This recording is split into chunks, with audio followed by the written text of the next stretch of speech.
Good morning बच्चों, कैसे हो? पिछले लेक्चर्स में हमने ऑक्सीडेशन रिडक्शन जो टॉपिक है वो स्टार्ट किया था, लेकिन मैंने केवल आपको क्षार और क्षारीय मृदा धातुओं के आपको शॉर्ट ट्रिक याद करने की शॉर्ट ट्रिक बताई थी कि हम क्षार धातुएं और क्षारीय मृदा धातुएं जो एस ब्लॉक के एलिमेंट हैं उनको हम कैसे याद करें। तो मुझे अच्छा लगेगा अगर आपको कोई कमेंट करेंगे, ग्रुप में डालेंगे कि नहीं मैडम हमको अच्छे से याद हो गया, तो आपको अच्छा लगे तो आप ग्रुप में कमेंट करना। तो क्षार धातुओं और क्षारीय मृदा धातुएं की शॉर्ट ट्रिक और उनके संयोजकता कोष में क्रमशः 1 और 2 इलेक्ट्रॉन होते हैं।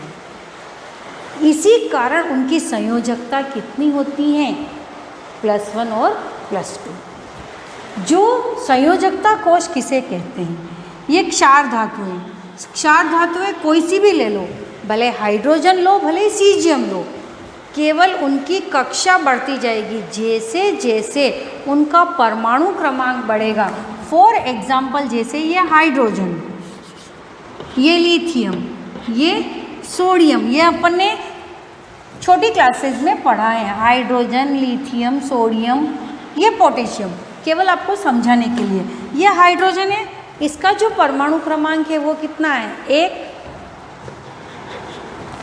लिथियम का परमाणु क्रमांक कितना? 3।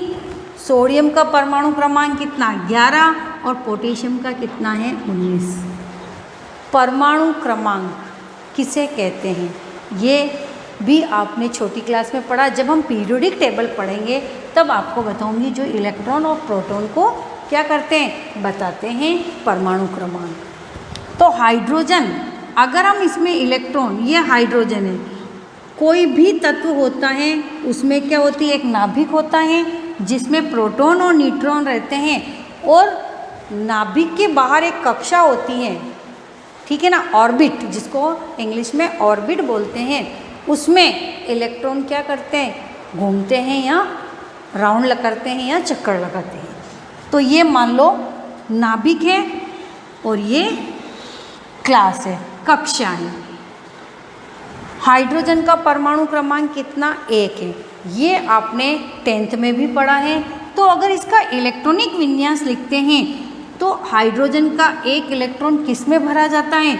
ये आपने पढ़ा है ऑबो थ्योरी में। ऑबे नियम के अनुसार पहले 1s में जाते हैं। हमारे घर पे क्या होती? मंजिलें होती हैं, पहले ग्राउंड फ्लोर, फिर फर्स्ट फ्लोर, फिर सेकंड फ्लोर, फिर थर्ड फ्लोर, है ना। ऐसे ही किसी भी तत्व में भी क्या होती है? ऐसे ही कक्षाएं होती हैं। जो सबसे ग्राउंड फ्लोर हैं उसको क्या बोलते हैं? 1s, ठीक है। उसमें केवल एक ही कक्षा है, कौन सा? S कक्षा।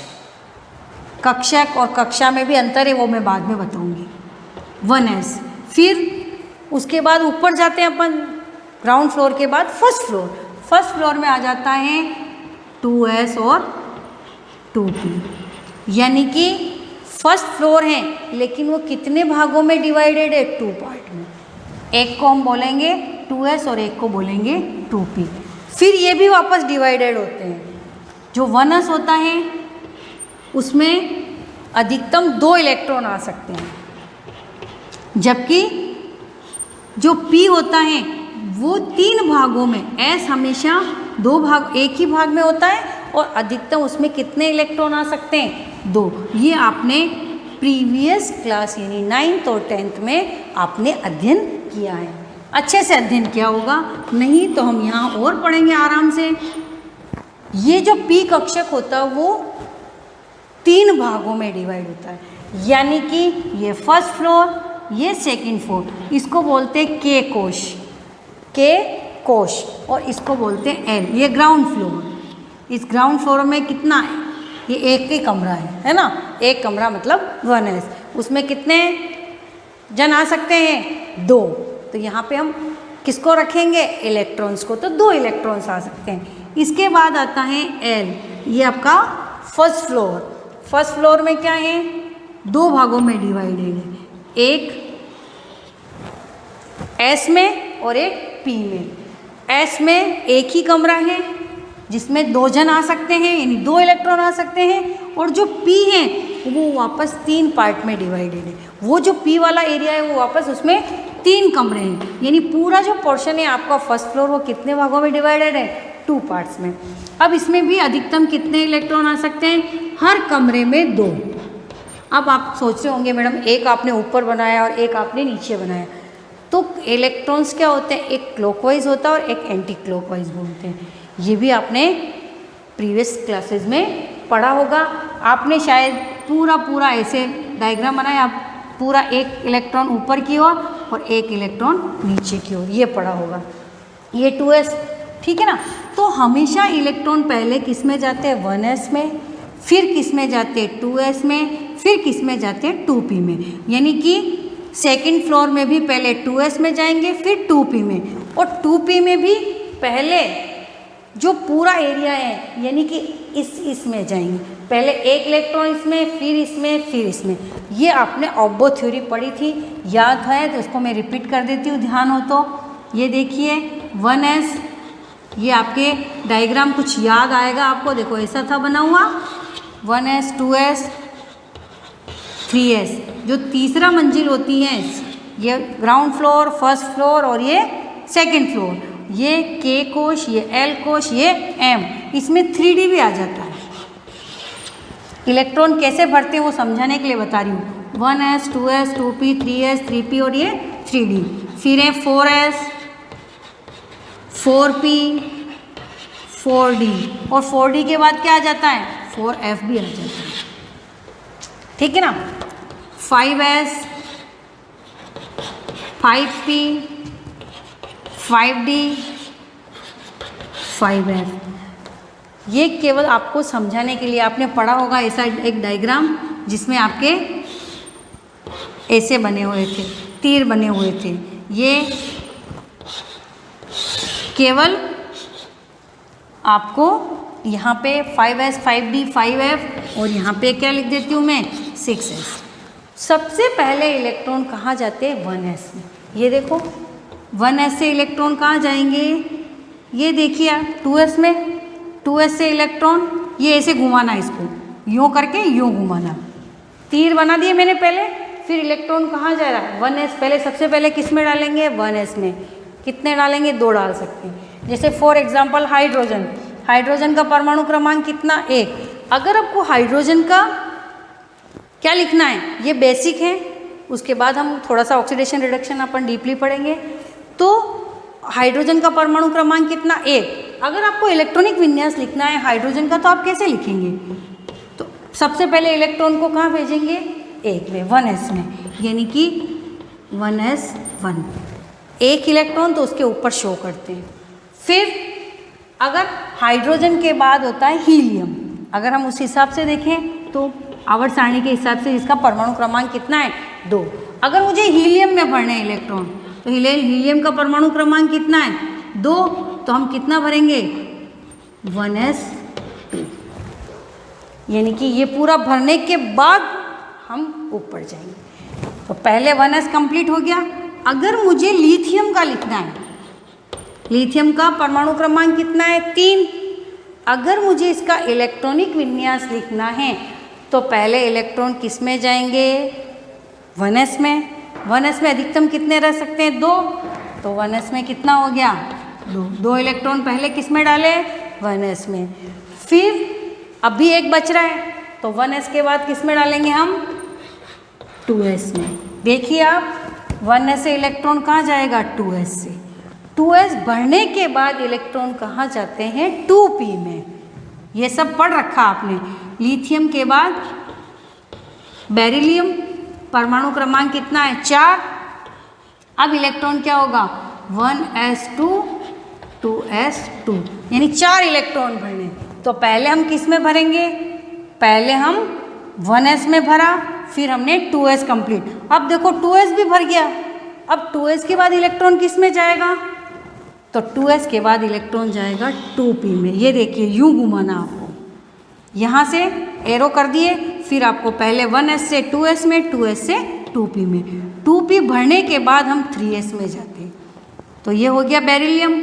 अगर आपको बेरिलियम के बाद क्या भरना है, 5 परमाणु क्रमांक का भरना है, यानी 5 इलेक्ट्रॉन भरने हैं, तो फिर किस में जाएंगे, 2p1 में। अगर जैसे बोरोन का भरना है, बोरोन का भरना है, परमाणु क्रमांक कितना 5, तो पहले इलेक्ट्रॉन किस में जाएंगे 1s2, फिर इलेक्ट्रॉन किस में जाएंगे 2s2, यानी ये भी पूरा भर जाएगा, ये भी पूरा भर जाएगा, फिर इसमें जाएंगे 2p1, ये केवल 2p1, तो ये ऐसे भरेंगे, ये देखिए केवल p के एक ही कक्षक में जाएंगे।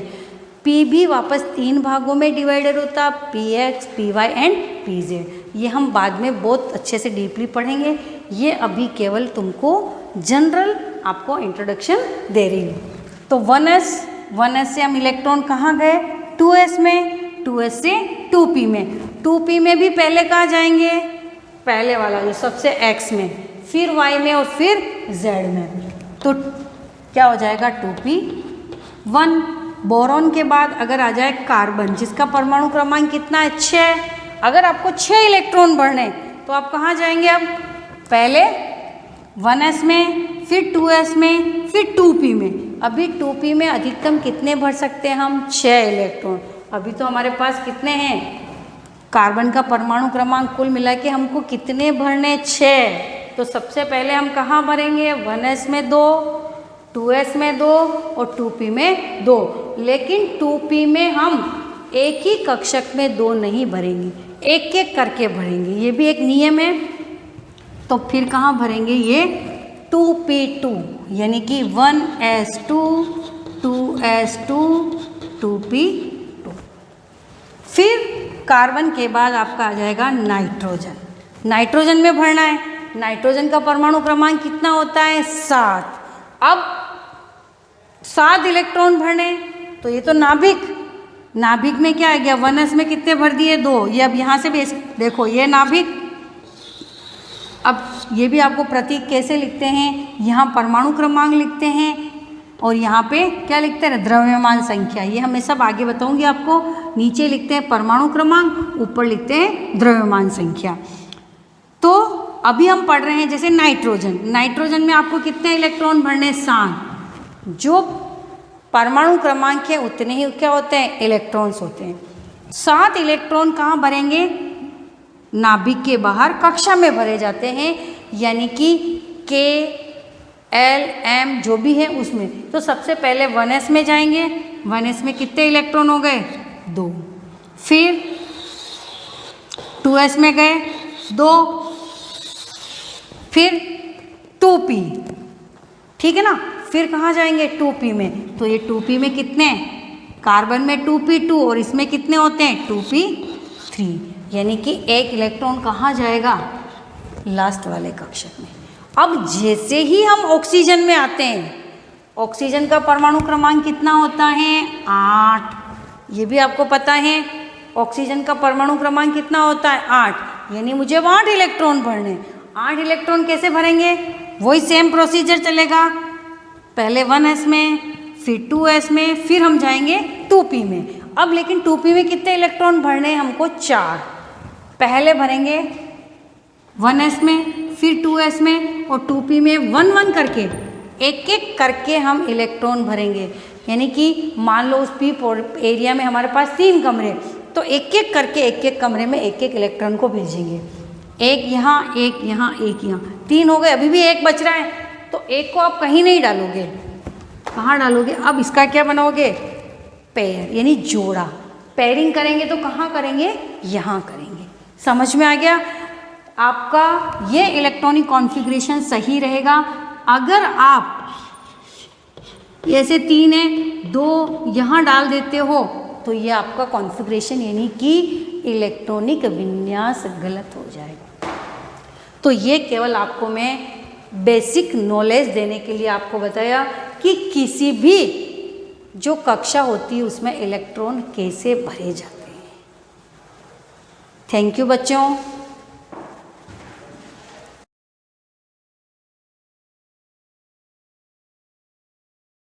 Good morning students. Last class में हम यूनिट के बारे में पढ़ रहे थे और यूनिट के बारे में हमने पढ़ा था कि यूनिट क्या होता है, एक तरह का स्टैंडर्ड मेजरमेंट है। ठीक है, यूनिट का मतलब क्या होता है, एक तरह का स्टैंडर्ड मेजरमेंट। और उस स्टैंडर्ड मेजरमेंट के बारे में हमने देखा था कि उसकी जो वैल्यू है वो time, place and other physical condition के हिसाब से उसकी वैल्यू कभी भी चेंज नहीं होनी चाहिए। उसकी वैल्यू क्या होनी नहीं चाहिए, चेंज नहीं होनी चाहिए। ठीक है, तो ये जो यूनिट है, यूनिट ये स्टैंडर्ड मेजरमेंट है। इसकी जो कैरेक्टरिस्टिक्स है जिसके बारे में हमने लास्ट क्लास में थोड़ा बहुत डिस्कस कर लिया था, तो सबसे पहले जो इसकी characteristic, it's value should not change with time. यानी जो भी हमने स्टैंडर्ड मेजरमेंट बना दिया, जैसे लेंथ के लिए हमने एक स्टैंडर्ड मेजरमेंट बना दिया कि आज से हम इसको 1 मीटर बोलेंगे, तो उसकी जो वैल्यू है वो टाइम के साथ या प्लेस के साथ कभी भी चेंज नहीं होनी चाहिए। जैसे कि हमारे यहाँ अभी गर्मी का मौसम है, मान लेते कि अभी गर्मी चल रही है। ठीक है, अगर उसी मेजरमेंट को, उसी लकड़ी के टुकड़े को हम बाहर ले जाए, किसी अदर कंट्री में ले जाए और वहाँ का टेम्परेचर कैसा है, अभी टेम्परेचर लो है वहाँ का, यानी वहाँ भी ठंड के दिन है, तो वहाँ पर उसकी वैल्यू कभी भी चेंज नहीं होनी चाहिए। यानी टाइम, प्लेस और फिजिकल कंडीशन के हिसाब से उसकी वैल्यू कभी भी चेंज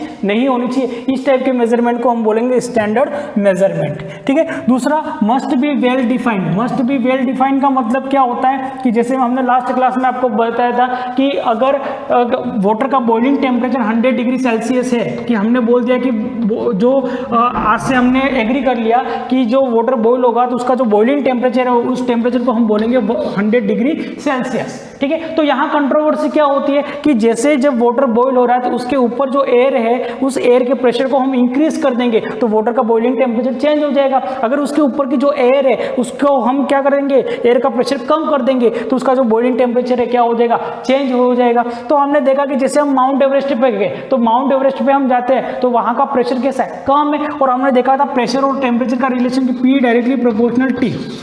क्या होता है, P डायरेक्टली प्रोपोर्शनल T, यानी प्रेशर और जो टेम्परेचर वो कैसा, डायरेक्टली प्रोपोर्शनल। यानी जैसे प्रेशर चेंज होगा टेम्परेचर भी क्या होगा, चेंज होगा। यानी प्रेशर इंक्रीज होगा तो टेम्परेचर भी क्या होगा, इंक्रीज होगा, और टेम्परेचर इंक्रीज होगा तो प्रेशर भी क्या होगा, इंक्रीज होगा। तो जैसे माउंट एवरेस्ट पे गए हमने देखा कि वहां का प्रेशर कैसा है, कम है, और प्रेशर जैसे वहां पर जाते डिक्रीज हो गया तो वहां पर टेम्परेचर भी क्या हो जाएगा, डिक्रीज हो जाएगा। और जो वाटर हमारे 100 डिग्री सेल्सियस पर बॉईल हो रहा था वही वाटर हमारे 90 डिग्री सेल्सियस पे बॉईल होने लग गया।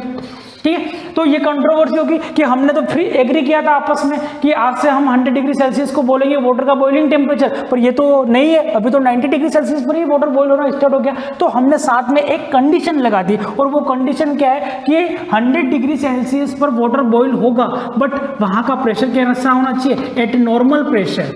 कैसा होना चाहिए, एट नॉर्मल प्रेशर। तो नॉर्मल प्रेशर हमने कंडीशन लगा दी, यानी हमने जो हमारा स्टैंडर्ड मेजरमेंट बनाया था उसको हमने क्या कर दिया, वेल डिफाइन कर दिया कि उसके साथ एक कंडीशन लगा दी कि एट नॉर्मल प्रेशर की वाटर का जो बॉइलिंग टेम्परेचर होगा वो कितना होगा, 100 डिग्री सेल्सियस। अगर जो नॉर्मल प्रेशर नहीं है, और नॉर्मल प्रेशर का मतलब कितना होता है, 1 एटमॉस्फेयर।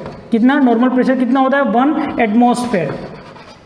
1 एटमॉस्फेयर क्या होता है, नॉर्मल प्रेशर होता है। तो ये जो एनवायरनमेंट है, जो एनवायरनमेंट में एयर प्रेजेंट है, एयर के पार्टिकल प्रेजेंट है, जो आपकी बॉडी के ऊपर जो प्रेशर लगा रहा है वो प्रेशर कितना है, 1 एटमॉस्फेरिक प्रेशर है। यानी ये जो एनवायरनमेंट है वो आपकी बॉडी के ऊपर कितना प्रेशर लगा रहा है, बाहर की तरफ, जो कि अंदर की तरफ दबा रहा है हमारी बॉडी को, कितने प्रेशर से दबा रहा है, 1 एटमॉस्फेरिक प्रेशर से दबा रहा है। और हमारी बॉडी के जो इनसाइड का जो प्रेशर है जो हमको बाहर की तरफ दबाता है, और वो भी कितना होता है, 1 एटमॉस्फेरिक। यानी एक प्रेशर जो कि हमको अंदर की तरफ दबा रहा है और एक प्रेशर जो कि हमको बाहर की तरफ दबा रहा है, और दोनों प्रेशर कैसे बराबर है, तो दोनों एक दूसरे को क्या करते हैं, कैंसिल कर देते हैं। इसलिए हमारी बॉडी अभी फुली हुई कंडीशन में या बैलेंस्ड कंडीशन में, जिसको हम कह सकते हैं। अगर हमारे अंदर का प्रेशर 0 हो गया, सपोज करो हमारे अंदर का प्रेशर क्या हो गया, 0 हो गया, और बाहर का प्रेशर तो अभी भी कितना है, 1 एटमॉस्फेयर है, तो हमारी बॉडी क्या हो जाएगी, सिकुड़ जाएगी। तो जैसे आपने देखा होगा, डाइवर्स के बारे में सुना होगा आपने, जो गोताखोर होते हैं जो समुद्र में जाते हैं, ठीक है, तो वो अपने पीछे एक सिलेंडर लगाते हैं, ठीक है, और वो जैसे ही क्या करते हैं, ये जैसे अपन ने मान लिया सी लेवल है, ठीक है, ये ऊपर का और ये पूरा वाटर भरा हुआ सी लेवल में,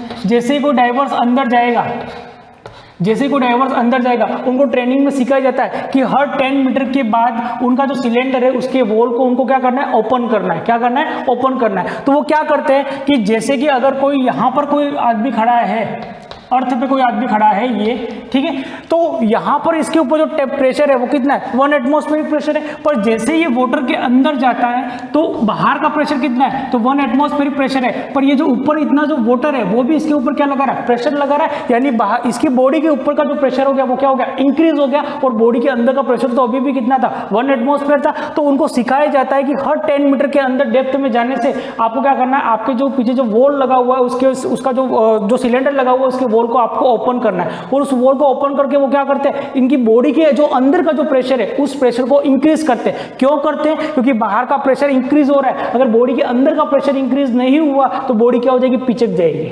ठीक है, तो वो क्या करते हैं, अपनी बॉडी के अंदर का जैसे जैसे डेप्थ में जाएंगे वैसे वैसे अपनी बॉडी के अंदर का प्रेशर क्या करते हैं, इंक्रीज करते हैं, क्योंकि बाहर का प्रेशर क्या होता है, कंटिन्यूस, जैसे डेप्थ में जाते थे इंक्रीज होता है, तो अंदर का प्रेशर भी वो क्या करते हैं, इंक्रीज करते हैं। और जैसे वो बाहर की तरफ आते हैं, यानी पानी से बाहर आते हैं, तो वो क्या करते हैं कि हर 10 मीटर से में वो क्या करते हैं, वॉल को बंद करते जाते हैं, यानी अंदर का प्रेशर धीरे धीरे कम करते जाते हैं। क्योंकि क्या होगा, अगर वो बाहर निकल गए और वो वॉल उन्होंने चेंज नहीं किया, वॉल को बंद नहीं किया, तो अंदर का प्रेशर कैसा हो गया, ज्यादा, और बाहर का प्रेशर कितना हो गया, कम, तो क्या हो जाएगी बॉडी, उनका हार्ट अटैक हो जाएगा, मर सकते हैं। ठीक है, तो वो जैसे जैसे बाहर आएंगे वैसे वैसे वो क्या करते हैं, अपने अंदर के प्रेशर को क्या करते हैं, कम करते हैं, और जैसे जैसे डेप्थ में जाते हैं अपनी बॉडी के इनसाइड का प्रेशर को क्या करते हैं, वो इंक्रीज करते हैं। ठीक है, तो हमने कंडीशन क्या लगा दी कि एक नॉर्मल प्रेशर, जो वाटर का बॉइलिंग टेम्परेचर होगा वो कितना होगा, 100 डिग्री सेल्सियस। तो जो हमारा स्टैंडर्ड मेजरमेंट होना चाहिए वो कैसा होना चाहिए, वेल डिफाइंड होना चाहिए, किसी भी तरह की कंट्रोवर्सी उसके अंदर नहीं होनी चाहिए। दूसरा,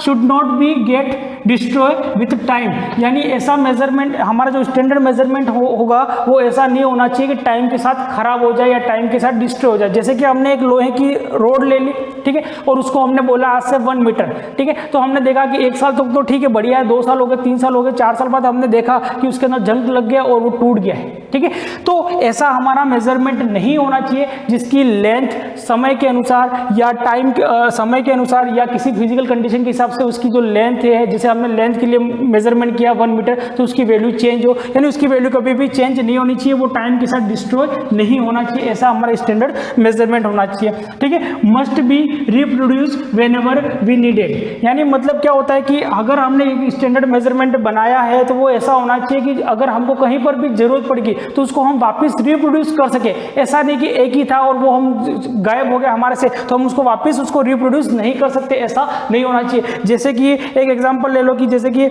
आज ये कोई हमारे पास आइसक्रीम है, ठीक है, ये कोल्ड है, ठीक है, तो इस आइसक्रीम को हम सब ने मिलकर एग्री कर लिया कि ये जो आइसक्रीम है इसको टच करो, हम सब ने टच किया और ये ठंडा लगा हमको, तो ये जितना ठंडा है उसको हाथ से हम बोलेंगे 0 डिग्री सेल्सियस। क्या बोलेंगे? 0 डिग्री सेल्सियस। हम सब ने मिलकर एग्री कर दिया, ठीक है। अब इस आइसक्रीम को मैं खा गया, ठीक है। अब दूसरी बार आपको किसी ने पूछा कि 0 डिग्री सेल्सियस कितना होता है, तो आप आइसक्रीम लाए और उसको टच करवाया तो उसने क्या कहा, नहीं हमने उस दिन जो टच किया था उस वाले आइसक्रीम को उतना ठंडा नहीं है, ये कम ठंडा है, ठीक है। तो आप जैसे ही मेरे पास आए कि सर वो वाले आइसक्रीम लाओ, तो अब वो वाली आइसक्रीम तो मैं खा गया, है नहीं हमारे पास। तो हमारा जो मेजरमेंट होना चाहिए वो ऐसा होना चाहिए कि हमको जब भी जरूरत पड़े हम उसको वापिस रिप्रोड्यूस कर सके। कैसे? कि जैसे कि मैंने आपको बोल दिया कि 100 डिग्री सेल्सियस वाटर का बॉइलिंग टेम्परेचर है, ठीक है। तो इसको अगर आपको कभी भी जानना हो तो आप मेरे पास आओगे, मैं क्या करूंगा, वाटर को गर्म करूंगा और हमने टेम्परेचर थर्मोमीटर से टेम्परेचर को मैं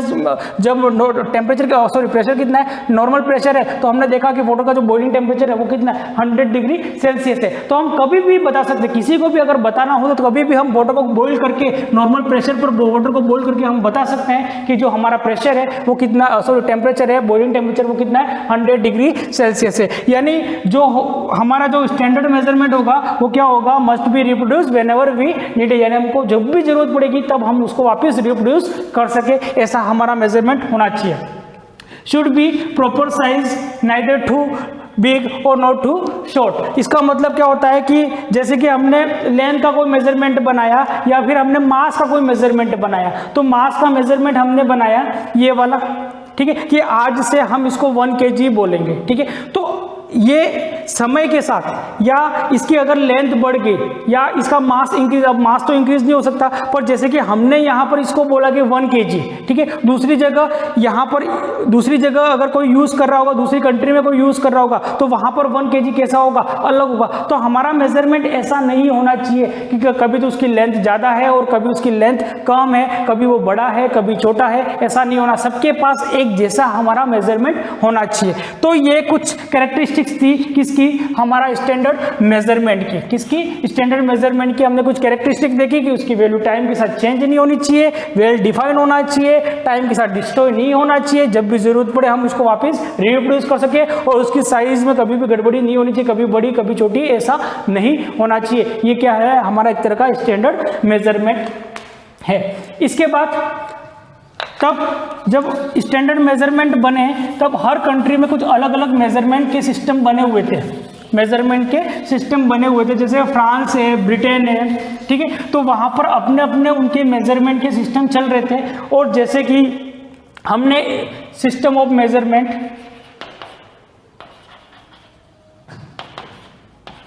systems of unit, systems of unit, जैसे एक सिस्टम ऑफ यूनिट चलता है CGS, ठीक है। CGS ये कहाँ पर चलता है? फ्रांस में चलता था पहले, अभी तो एक नया जो कॉमन बना दिया हमने, जिसको हम आगे पढ़ेंगे, ऐसा यूनिट चलता है। पर पहले जो फ्रांस में चलता था वो क्या चलता था? CGS चलता था। और C का मतलब क्या होता है? सेंटीमीटर, G का मतलब क्या होता है? ग्राम, और S का मतलब क्या होता है? सेकेंड, सेंटीमीटर,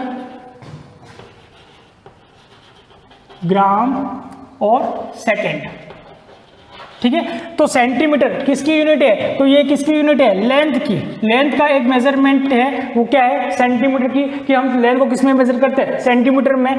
और ये जो मेजरमेंट है वो किसका है? मास का मेजरमेंट है, कि मास को हम किस में मेजर करते हैं? तो मास को हम ग्राम में भी मेजर करते हैं, यानी एक सिस्टम बना हुआ है, एक स्टैंडर्ड मेजरमेंट बना हुआ मास को मेजर करने का, और वो क्या है? ग्राम है। और एक ये जो सेकेंड है, वो सेकेंड किसका मेजरमेंट है? तो सेकेंड किसका मेजरमेंट है? टाइम का मेजरमेंट है। तो CGS जो ये सिस्टम चलता था, ये यूनिट जो सिस्टम चलता था मेजरमेंट का, वो कहाँ पर चलता था? फ्रांस में चलता था, ठीक है।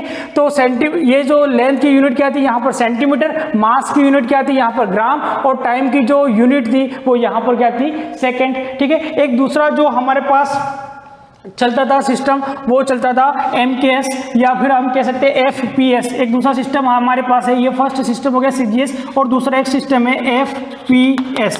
और FPS जो सिस्टम है वो क्या होता है? F का मतलब होता है फुट, P का मतलब होता है पाउंड, ठीक है, और S का मतलब होता है सेकेंड। और ये जो सिस्टम चलता है वो सिस्टम कहाँ पर चलता था? ब्रिटेन में चलता था। पहले जब हमने एक स्टैंडर्ड मेजरमेंट, हमने पूरी कंट्री का यानी पूरे वर्ल्ड का कॉमन सिस्टम नहीं बनाया, तब तक ये सिस्टम चलता था। FPS चलता था, ये चलता था, ब्रिटेन में चलता था। और CGS कहाँ पर चलता था? फ्रांस में। और फुट किसकी यूनिट है? तो फुट किसकी है? लेंथ की यूनिट है, ठीक है। पाउंड किसकी यूनिट है? तो मास की यूनिट है, यानी मास को पाउंड में मेजर करते थे वो लोग, ठीक है। और टाइम को किस में? टाइम को ये भी लोग किस में मेजर करते थे? सेकेंड में मेजर करते थे, ठीक है। और एक तीसरा सिस्टम है जिसको हम जानते हैं MKS। MKS में M का मतलब होता है मीटर, ठीक है। K का मतलब होता है किलोग्राम, और S का मतलब होता है सेकंड। S का मतलब क्या होता है? सेकंड। और इसी MKS को हमने बेस बना के एक इंटरनेशनल सिस्टम बनाया, जो कि पूरे वर्ल्ड में एक ही सिस्टम है, और वही चलता है आज की डेट में। अगर जो हमारा मेजरमेंट का, किसी भी क्वांटिटीज का मेजरमेंट का जो सिस्टम चलता है, वो सिस्टम है SI सिस्टम, जो कि हम आगे नेक्स्ट क्लास में इसको पढ़ने वाले हैं। तो इसके लिए बेस किसको बनाया गया? MKS को बेस बनाया गया। किसको बनाया गया? MKS को बेस बनाया गया। तो MKS में क्या पढ़ते हैं? मीटर है, किलोग्राम है, सेकेंड है, ठीक है। तो FPS में क्या है? फुट है। फुट किसकी? लेंथ की। तो लेंथ की MKS के अंदर यूनिट है वो क्या है? मीटर है। और मास की क्या है? किलोग्राम। और टाइम को किस में कैलकुलेट करते हैं या किस में मेजर करते हैं? सेकंड में मेजर करते हैं। और FPS में फुट में मेजर करते हैं लेंथ को, और मास को पाउंड में मेजर करते हैं, और टाइम को सेकंड में मेजर करते हैं। और CGS में जो लेंथ है उसको सेंटीमीटर में मेजर करते हैं, और जो मास है उसको ग्राम में मेजर करते हैं, और टाइम है उसको किस में मेजर करते हैं? सेकंड में मेजर करते हैं।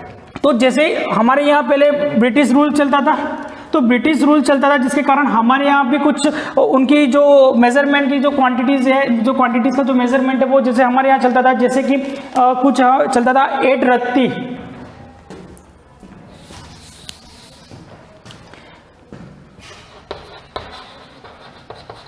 8 रत्ती किसके बराबर है? 1 माशा, ठीक है। 4 माशा, ये तो अभी भी चलता है बहुत सी जगह। 4 माशा किसके बराबर होता है? 1 तोला के बराबर होता है, ठीक है। 5 तोला, 5 तोला किसके बराबर होता है? 1 चटाक, 1 चटाक के बराबर। और 4 चटाक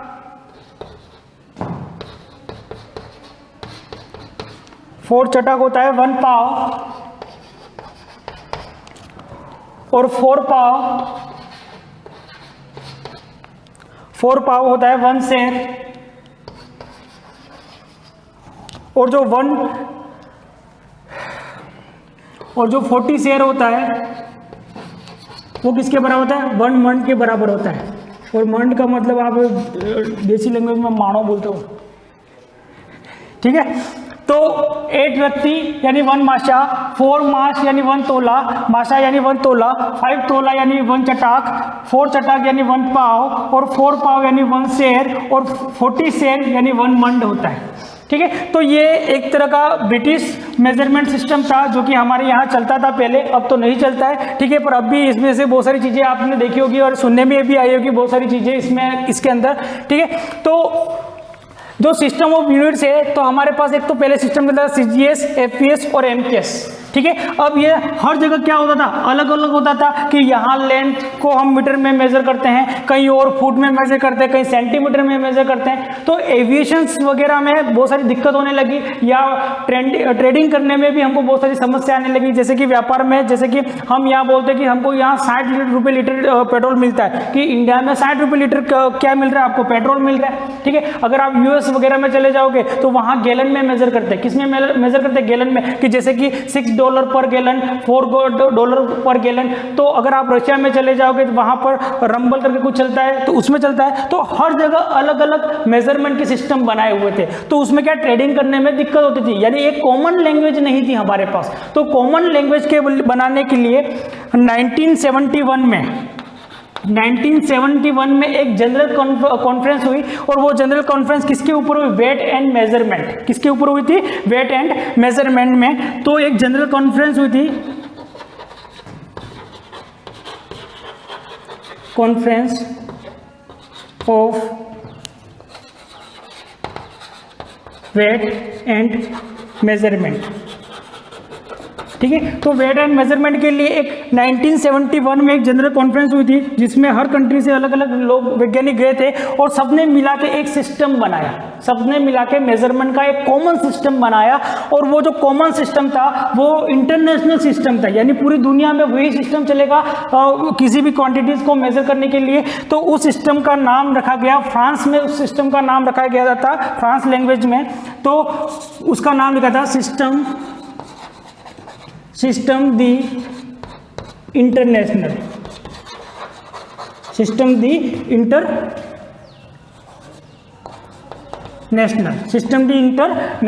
और ये सिस्टम दी इंटरनेशनल ये किस लैंग्वेज में लिखा हुआ है? फ्रांस लैंग्वेज में लिखा गया है। और यहाँ से हमने एस को पकड़ा, और यहाँ से हमने आई को पकड़ा, और हमने इसका नाम क्या रख दिया? SI system. क्या नाम रख दिया इसका? SI system. और इसी SI सिस्टम में हम जो हमारी नेचर के कंपोनेंट है, उनकी जो कैरेक्टरिस्टिक्स है, उनको हम क्या करते हैं? मेजर करते हैं। तो जो ये SI सिस्टम है वो एक तरह का कॉमन इंटरनेशनल सिस्टम है, यानी हर देश में ये जो मेजरमेंट की, अगर आपको लेंथ मेजर करनी है तो इंडिया में भी लेंथ को मेजर करने की जो SI यूनिट है हमारे पास, SI सिस्टम में जो यूनिट है वो क्या? मीटर में। अगर आप अदर किसी कंट्रीज में चले जाते हो, जैसे रशिया में चले जाते हो, फ्रांस में चले जाते हो, या US में कहीं पर भी जाते हो, तो वहां पर भी लेंथ मेजर किस में करते हैं? तो लेंथ मेजर करते हैं मीटर में ही करते हैं, क्योंकि पूरे वर्ल्ड में एक ही सिस्टम बनाया गया, और वो सिस्टम क्या है? SI system. और ये क्यों बनाया गया? क्योंकि हमको ट्रेडिंग करने में, एविएशंस वगैरह में दिक्कत होती थी। और आज से कम 7-8 साल पहले बेंगलोर में एक प्लेन क्रैश हुआ था, और वो प्लेन क्रैश इसलिए हुआ था क्योंकि वो जो पायलट था वो रशियन था, और उसको जो इंग्लिश, यहाँ की जो इंग्लिश का जो टोन है वो समझ में नहीं आया, जिसके कारण वो प्लेन क्या हो गया? क्रैश हो गया। तो एक कॉमन लैंग्वेज के लिए नया सिस्टम बनाया गया, और वो सिस्टम था SI सिस्टम। और उसी SI सिस्टम में हम देखेंगे कि लेंथ की यूनिट क्या है, ठीक है, मास की यूनिट क्या है, टाइम की यूनिट क्या है, और सबके लिए हमने एक मेजरमेंट का एक सिस्टम बनाया, एक स्टैंडर्ड मेजरमेंट सिस्टम बनाया, और उसी को फॉलो करते हुए हम लेंथ को मेजर करते हैं, टाइम को मेजर करते हैं, ठीक है, टेम्परेचर को मेजर करते हैं, करंट को मेजर करते हैं। तो वो सिस्टम क्या है उसके लिए हम देखेंगे। तो SI जो सिस्टम है, सबसे पहले हम SI सिस्टम को समझने की कोशिश करते हैं, और SI सिस्टम है क्या वाकई में। तो SI सिस्टम मैट्रिक्स लॉ को फॉलो करता है, यानी मैट्रिक्स लॉ क्या होता है कि जैसे हम जानते हैं कि मिलीमीटर होता है, एक होता है सेंटीमीटर होता है, इसके बाद मीटर होता है, और इसके बाद क्या होता है? किलोमीटर होता है। ठीक है। तो मिली के अंदर 10 का मल्टीप्लाई करेंगे तो सेंटी मिल जाएगा, सेंटी के अंदर 10 का मल्टीप्लाई करेंगे तो मीटर मिल जाएगा, और मीटर के अंदर 10 का मल्टीप्लाई करेंगे तो क्या मिल जाएगा, किलोमीटर मिल जाएगा। तो ये क्या एक तरह का मैट्रिक्स सिस्टम है, यानी हायर वैल्यू के लिए आपको क्या करना पड़ेगा, 10 का मल्टीप्लाई, और लोअर वैल्यू के लिए आपको क्या करना पड़ेगा, 10 से डिवीजन। तो ये जो ऐसा ही सिस्टम है वो किसको फॉलो करता है, तो मैट्रिक्स सिस्टम को फॉलो करता है। ठीक है, ये एक तरह का कोहेरेंट सिस्टम है, ये एक तरह का रेशनल सिस्टम है। इसका मतलब क्या होता है कि अगर एनर्जी की यूनिट अगर जूल दे रखी है तो कौन सी भी एनर्जी होगी उसकी यूनिट हमेशा कौन सी रहेगी, जूल ही रहेगी। ठीक है, तो इसके बारे में, ऐसे सिस्टम के बारे में डिटेल से हम नेक्स्ट क्लास में स्टडी करेंगे। थैंक यू, धन्यवाद।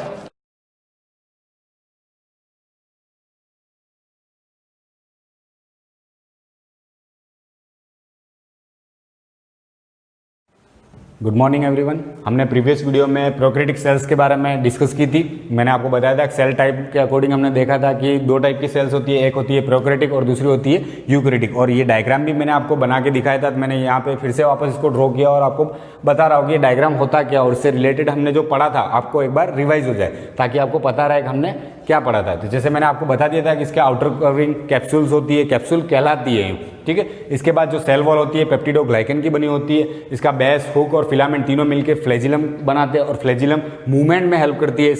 इसके बाद अगर अपन बात करें, इसके अंदर जेनेटिक मटेरियल के रूप में प्लाज्मिड प्रेजेंट होता है, इसके अंदर साइटोप्लाज्म होता है, राइबोसोम जो होता है इसके अंदर, यानी प्रोकैरियोटिक सेल्स के अंदर राइबोसोम किस टाइप का होता है, यूं पूछे आपको तो 70S टाइप का होता है। और ये 70S जो होता है वो इसमें स्मॉलर यूनिट 30S होती है और बिगर यूनिट 50S होती है, और ये दोनों मिलकर 80 क्यों नहीं होते, ये भी अपन जब सेल ऑर्गेनल पढ़ेंगे तो इसके बारे में बात करेंगे।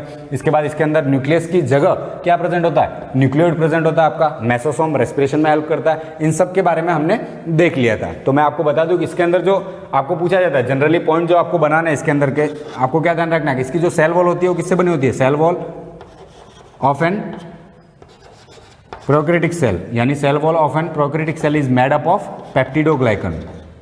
किससे बनी होती है, पेप्टिडोग्लाइकन की बनी होती है। और सबसे मोस्ट इंपॉर्टेंट जो पॉइंट आ जाता है इसी के अंदर के cell wall of an prokaryotic cell is made up of peptidoglycan except mycoplasma.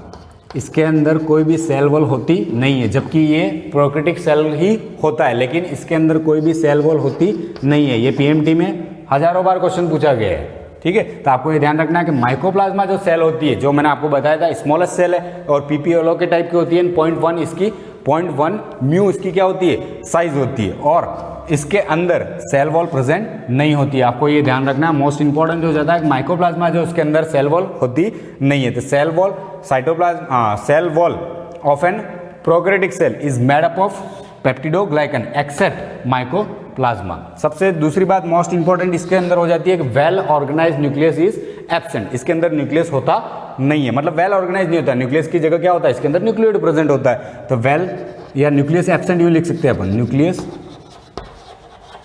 Absent. इसके अंदर वेल ऑर्गेनाइज न्यूक्लियस क्या होता है, एब्सेंट होता है, और इसके आउटर कोई न्यूक्लियर मेम्ब्रेन होती नहीं है। ये जो मटेरियल प्रेजेंट होता है इसको न्यूक्लियोइड क्यों कहते हैं, क्योंकि इसके आउटर कोई मतलब न्यूक्लियर मेम्ब्रेन नहीं होता है, न्यूक्लियोप्लाज्म नहीं होता है, ये साइटोप्लाज्म के अंदर ही फ्लोट कर रहा है। इसलिए यहाँ पे इसके अंदर क्या होता है, वेल ऑर्गेनाइज न्यूक्लियस क्या होता है, एब्सेंट होता है। अब आपको एग्जाम्पल पता होना चाहिए कि प्रोकैरियोटिक सेल्स किसके अंदर प्रेजेंट होती है। इससे रिलेटेड जो एग्जाम्पल है, मतलब ये किसके अंदर प्रेजेंट होती है। एक हो जाएगा आपका बैक्टीरिया,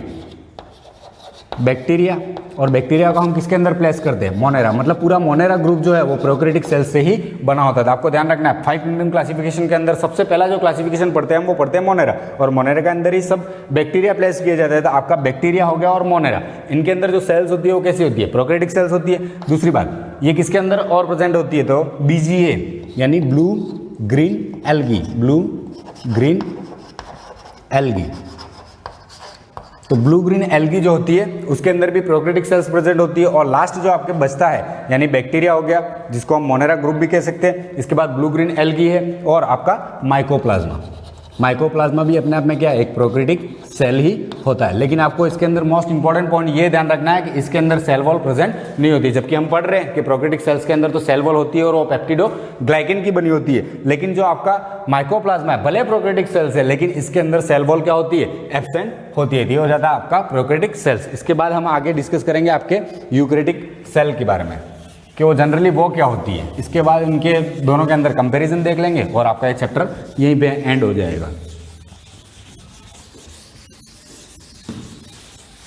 तो जैसे यूकैरियोटिक सेल की हम बात करें तो जितने भी हायर ऑर्गेनिज्म है उन सब के अंदर जो सेल्स होती है वो कैसी होती है, यूकैरियोटिक टाइप होती है। और हमने जनरली एग्जांपल जो देख लिए, जैसे बैक्टीरिया की बात कर ली हमने, इसके बाद हमने मोनेरा मतलब जो पूरा ग्रुप है उसके अंदर भी डिफरेंट टाइप्स के बैक्टीरिया होते हैं, उनको अलग अलग क्लासीफाई किया जाता है, वो भी हम एनिमल किंगडम के अंदर पढ़ेंगे। तो जो मोनेरा हमने देख लिया, इसके बाद बीजीए ब्लू ग्रीन एल्गी के बारे में देख लिया, और आपके माइकोप्लाज्मा देख लिया। इसके बाद जो बचता है वो लगभग किसमें आते हैं, यूकैरियोटिक के अंदर आते हैं। तो हम स्टार्ट करते हैं यहाँ पे यूकैरियोटिक सेल। तो आपका जो बी टाइप हो जाएगा वो हो जाएगा यूकैरियोटिक सेल, मोस्ट इंपॉर्टेंट, क्योंकि जो आपके जितने भी मतलब ऑर्गेनिज्म की बात करें, खुद हमारी बात करें तो हम भी किससे बने हुए, यूकैरियोटिक सेल से ही बने हुए। एक सिंगल सेल की बात करें, ऐसा नहीं है कि सिंगल सेल होगी तो वो प्रोकैरियोटिक होगी। जैसे इकोलाई की बात करें तो वो यूकैरियोटिक सेल से, एक सिंगल सेल भी यूकैरियोटिक सेल हो सकती है। उसके अंदर वेल ऑर्गेनाइज्ड न्यूक्लियस होना चाहिए, सेल ऑर्गेनल होने चाहिए, ये सारे कैरेक्टर प्रेजेंट होंगे तो वो यूकैरियोटिक सेल्स होगी। ठीक है, तो यूकैरियोटिक मैंने आपको बता दिया, यू का मतलब क्या होता है, ट्रू, यू का मतलब होता है ट्रू, और कैरियन का मतलब यहाँ पे क्या हो जाएगा, न्यूक्लियस, मतलब जिसके अंदर ट्रू न्यूक्लियस प्रेजेंट हो उसको हम क्या कह सकते हैं, यूकैरियोटिक सेल। इसके बाद इसके कैरेक्टरिस्टिक्स क्या होते हैं, जनरल हमको पढ़ना है यहाँ पे कि यूकैरियोटिक और प्रोकैरियोटिक के अंदर डिफरेंस क्या होता था। हमने यूकैरियोटिक प्रोकैरियोटिक सेल्स को डायग्रामेटिकली देख लिया था और बैक्टीरिया की सेल का पूरा डायग्राम देखा था, उसके अंदर क्या क्या प्रेजेंट होते थे। वैसे ही हम यहाँ पे बात करें तो यूकैरियोटिक सेल जो होती है प्लांट के अंदर, जो प्लांट होते हैं उनके अंदर जो यूकैरियोटिक सेल होती है उसकी जो सेल वॉल होती है वो किसकी बनी होती है, तो प्लांट सेल के अंदर जो सेल वॉल होती है यानी सेल वॉल वो किसकी बनी होती है, सेल्यूलोज की। अब अकेली प्लांट सेल यूकैरियोटिक नहीं होती है, पर सारी जितनी भी प्लांट सेल है वो लगभग क्या होती है, यूकैरियोटिक होती है। और जो प्लांट सेल है उसकी सेल वॉल जो होती है वो किससे बनी होती है, सेल्यूलोज की बनी होती है। दूसरी बात, जो आपका फंगल सेल होती है यानी फंजाई, फंगल सेल, इसके अंदर ध्यान रखना है इसकी जो सेल वॉल होती है, इसकी सेल वॉल वो किससे बनी होती है, काइटिन या काइटिनस होती है, जिसको हम काइटिन कहते हैं। ये मोस्ट इंपॉर्टेंट हो जाता है, हमेशा पूछा जाता है, क्योंकि यहाँ की सेल वॉल तो हम मतलब 6th क्लास से पढ़ते आए कि प्लांट की जो सेल वॉल होती है वो किससे बनी होती है, सेल्यूलोज से बनी होती है। लेकिन आपको ये ध्यान रखना है कि जब 5 किंगडम क्लासिफिकेशन पढ़ते हो तो उसमें फंगल सेल को क्यों ऐड, मतलब फंजाई को एक अलग ग्रुप क्यों बनाया गया था, उसका मेन कारण एक ये भी था कि उसकी जो सेल वॉल होती है वो क्या होती है, काइटिन होती है। इसके बाद हम रिप्रोडक्शन मेथड है, इसके बाद उसका जो न्यूट्रिशन है वो ऑटोट्रोपिक है, फोटोसिंथेटिक है या फिर सेप्रोफाइटिक है, उसके अकॉर्डिंग भी इसको सेपरेट किया गया था, क्योंकि ये सेप्रोफाइटिक होती है, प्लांट की तरफ बिहेव नहीं करती है, ये हेटेरोट्रोपिक होती है न्यूट्रिशन मोड में। तो ये हम आगे डिस्कस करेंगे। तो प्लांट सेल जो होती है उसकी सेल वॉल सेल्यूलोज की बनी होती है, आपके जो फंगल सेल होती है वो किसकी बनी होती है, काइटिन की बनी होती है। इसके बाद आ जाती है आपके एनिमल सेल, एनिमल सेल। तो एनिमल सेल के अंदर कौन सी सेल वॉल होती है, आपको ध्यान रखना, एनिमल सेल के अंदर सेल वॉल क्या होती है, एब्सेंट होती है। मतलब सेल वॉल क्या होती है एनिमल के अंदर, एब्सेंट होती है, एब्सेंट सेल वॉल, अपने अंदर कोई भी सेल वॉल प्रेजेंट नहीं होती। जितने भी एनिमल्स हैं उनके अंदर कोई भी सेल वॉल होती नहीं हो, मतलब उनके आउटर कोई रिजिड वॉल नहीं होती। अपने जो सेल होती है उसके आउटर मोस्ट जो कवर होता है उसको कहते हैं प्लाज्मा मेम्ब्रेन। और प्लांट वगैरह जो होती है उनके अंदर प्लाज्मा मेम्ब्रेन भी होगी, पर उसके आउटर एक और कवर होता है जिसको हम कहते हैं सेल वॉल। और ये वास्तव में कैसी होती है, डेड और रिजिड होती है। जैसे आप प्लांट को जाके आउटर से टच करोगे तो आपको पता चल जाएगा वो सेल वॉल है उसकी, ठीक है। और फंगल सेल होती है उसकी सेल वॉल किससे बनी होती है, काइटिन से बनी होती है। उसके अंदर सेल वॉल तो होती है लेकिन बनी किससे होती है, काइटिन से। जबकि प्लांट की जो सेल वॉल है वो किससे बनी होती है, सेल्यूलोज से। और आपकी जो एनिमल सेल होती है उसके अंदर क्या एब्सेंट होता है, सेल वॉल कंप्लीटली एब्सेंट होती है। तो ये हो गया यूकैरियोटिक का मतलब सेल के कैरेक्टरिस्टिक्स जनरल। इसके बाद अगर अपन बात करें यूकैरियोटिक के अंदर क्या प्रेजेंट होता है, तो हमने बात की थी इसके अंदर सेल ऑर्गेनल्स प्रेजेंट होते हैं, क्योंकि प्रोकैरियोटिक सेल के अंदर क्या होते हैं, सेल ऑर्गेनल एब्सेंट होते हैं। तो cell organelles and cytoskeleton structure जो हमने बात की थी प्रोकैरियोटिक में, उसके अंदर एब्सेंट होते हैं साइटोस्केलेटन स्ट्रक्चर। जैसे साइटोस्केलेटन स्ट्रक्चर कौन सा होता है, मैंने आपको बताया था, एक तो होता है माइक्रोट्यूब्यूल्स, इनके बारे में हम पढ़ेंगे, माइक्रोट्यूब्यूल्स एंड माइक्रोफिलामेंट। माइक्रोफिलामेंट ये आपके क्या होते हैं, साइटोस्केलेटल स्ट्रक्चर होते हैं। मतलब जो आपका साइटोस्केलेटल स्ट्रक्चर किसको कहा जाता है सेल के अंदर, तो माइक्रोट्यूब्यूल्स और माइक्रोफिलामेंट को क्या कहते हैं, साइटोस्केलेटल स्ट्रक्चर। और आपके जो सेल ऑर्गेनल्स होते हैं, सेल ऑर्गेनल जनरली कौन कौन से होते हैं, जैसे आपका प्लास्टिड हो गया, आपका माइटोकॉन्ड्रिया हो गया, आपका एंडोप्लाज्मिक रेटिकुलम हो गया, आपका रफ एंडोप्लाज्मिक रेटिकुलम, स्मूथ वगैरह जो एंडोप्लाज्मिक में आ जाएगा। इसके बाद लाइसोसोम हो गया, आपका गोल्जी बॉडी होगी। इसके बाद माइक्रोट्यूब्यूल्स हो गया आपके ये साइटोस्केलेटल स्ट्रक्चर, ठीक है। तो ये सारी जो चीजें होती है वो क्या होती है, सेल ऑर्गेनल्स होती है। ये प्रोकैरियोटिक के अंदर प्रेजेंट नहीं होती है। और यूकैरियोटिक सेल्स के अंदर ये क्या होती है, प्रेजेंट होती है। Cell organelles and cytoskeleton structure are present.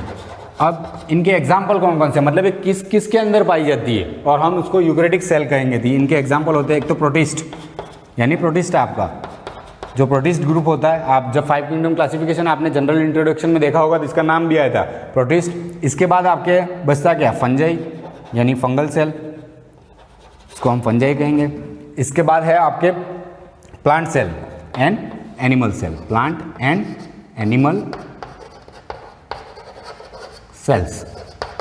इन सब के अंदर क्या होता है, यूकैरियोटिक सेल्स प्रेजेंट होती है। अब यूकैरियोटिक सेल्स की अगर अपन बात करें, ये तो हमने देख लिया जनरल इंट्रोडक्शन के, जैसे प्लांट सेल होती है उसकी सेल वॉल सेल्यूलोज की बनी होती है, फंगल सेल होती है उसकी काइटिन की बनी होती है, एनिमल सेल होती है उसके अंदर सेल वॉल क्या होती है, एब्सेंट होती है। इसके बाद प्रोकैरियोटिक के कंपेरिजन में अगर अपन बात करें तो सेल ऑर्गेनल्स और साइटोस्केलेटन स्ट्रक्चर जो है, मतलब माइक्रोट्यूब्यूल्स एंड माइक्रोफिलामेंट्स, वो क्या होते हैं इस यूकैरियोटिक सेल्स के अंदर प्रेजेंट होते हैं। लेकिन आपकी जो प्रोकैरियोटिक सेल्स होती है उसके अंदर क्या होते हैं, ये सारे एब्सेंट होते हैं। तो जो यूकैरियोटिक सेल्स होती है वो किन किन ग्रुप्स में आएगी, मतलब एनिमल किंगडम में हमने 5 किंगडम क्लासिफिकेशन पढ़ा था तो उसमें क्या था, Monera, protista, fungi, plant and Animalia, इनके बारे में पढ़ा था। तो आपके मोनेरा ग्रुप यानी जिसके अंदर बैक्टीरिया थे, हमने प्रोकैरियोटिक की बात की थी, तो मोनेरा ग्रुप को छोड़ दे, इसके बाद बचता क्या, protist, fungi, plant and animal cell. इन सब के अंदर क्या होती है, यूकैरियोटिक सेल्स होती है। अब अगर हम आगे बात करें यूकैरियोटिक सेल्स की, तो यूकैरियोटिक सेल्स में भी अगर हम डिफरेंशिएट करें तो एक प्लांट सेल होती है और एक एनिमल सेल होती है। इसके बाद भी दूसरे भी हैं फंजाई वगैरह, पर उनकी बात नहीं करें। और जनरल हम बात करें तो प्लांट और एनिमल सेल्स के अंदर डिफरेंस क्या होता है,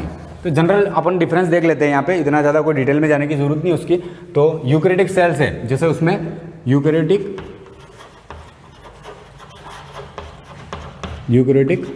सेल, और यूकैरियोटिक सेल्स के अंदर अगर अपन पढ़े यहाँ पे दो, एक हो जाती है आपकी प्लांट सेल, दो टाइप ही है इसके क्योंकि फंजाई भी है आपके, प्लांट सेल और एनिमल सेल। इनके अंदर मेन डिफरेंस पता होना आपको जरूरी है, और फंजाई के बारे में भी हम डिटेल से पढ़ेंगे। तो प्लांट सेल और एनिमल सेल की बात करें हम, तो इसके अंदर जो सेल वॉल होती है प्लांट सेल के अंदर, वो सेल वॉल प्रेजेंट होती है और किससे बनी होती है, सेल्यूलोज की। तो cell wall is made up of cellulose, किससे बनी होती है, सेल्यूलोज की बनी होती है, आपको पता होना चाहिए। और सेल वॉल बनी होती है सेल्यूलोज की, यूं कह रहे हैं, इसका मतलब इसके अंदर सेल वॉल प्रेजेंट है। और अपन एनिमल सेल्स की बात करें तो इसके अंदर सेल वॉल क्या होती है, cell wall absent, cell wall absent, इसके अंदर सेल वॉल ही नहीं होती है। तो किसकी बनी होती है, उसका तो कोई रोल ही नहीं है क्योंकि इसके अंदर प्रेजेंट ही नहीं होती है। और आपके प्लांट सेल के अंदर क्या होती है, सेल वॉल प्रेजेंट होती है। तो दोनों के अंदर सबसे मेन कैरेक्टरिस्टिक्स क्या होता है कि इसके अंदर सेल वॉल प्रेजेंट होती है, इसके अंदर सेल वॉल एब्सेंट होती है। मतलब इसके अंदर प्लाज्मा मेम्ब्रेन होती है लेकिन सेल वॉल नहीं होती है। इसके बाद अगर अपन बात करें प्लांट सेल की, तो इसके अंदर क्या होता है, एक लार्ज सेंट्रल वैक्यूल प्रेजेंट होता है, एयर बबल की तरफ। तो इसके अंदर क्या होता है, लार्ज सेंट्रल वैक्यूल प्रेजेंट, तो इसके अंदर लार्ज सेंट्रल वैक्यूल प्रेजेंट होता है। लेकिन एनिमल सेल्स के अंदर वैक्यूल नाम की कोई चीज होती नहीं है या एब्सेंट होता है। तो इसको हम कह सकते हैं कि वैक्यूल एब्सेंट। इफ अगर पाया जाता है, इफ प्रेजेंट अगर होगा तो भी कैसा होगा, स्मॉल साइज, बहुत ही छोटा होता है, जिसको हम ना के बराबर कह सकते हैं। मतलब उसको मानो या न मानो इतना छोटा होता है, इससे हम वैक्यूल को जनरली क्या कहते हैं, इसके अंदर एब्सेंट होता है। एनिमल सेल के अंदर वैक्यूल प्रेजेंट नहीं होते, और अगर होंगे भी सही तो वो क्या होंगे, स्मॉल साइज होंगे। जबकि इसके अंदर क्या होता है, लार्ज होता है और सेंट्रल वैक्यूल प्रेजेंट होता है, मतलब सेंटर में प्रेजेंट होता है। प्लांट के लिए वैक्यूल मतलब एक फंक्शनल ऑर्गेनल है जो बहुत ही काम का होता है, लेकिन एनिमल सेल के अंदर इसकी कोई रिक्वायरमेंट होती नहीं है, इसलिए वैक्यूल इसके अंदर क्या होता है, एब्सेंट होता है। इसके बाद तीसरी इसकी बात करें तो प्लांट के बारे में आपने पढ़ा होगा, तो प्लांट जो होता है जो फोटोसिंथेसिस करता है, उसके बाद वो अपना फूड किस फॉर्म में स्टोर करता है, जनरली ये क्वेश्चन हमेशा पूछा जाता है। तो स्टोर्ड फूड, जो सेल होती है वो फूड किस फॉर्म में स्टोर करती है, food stored in the form of starch.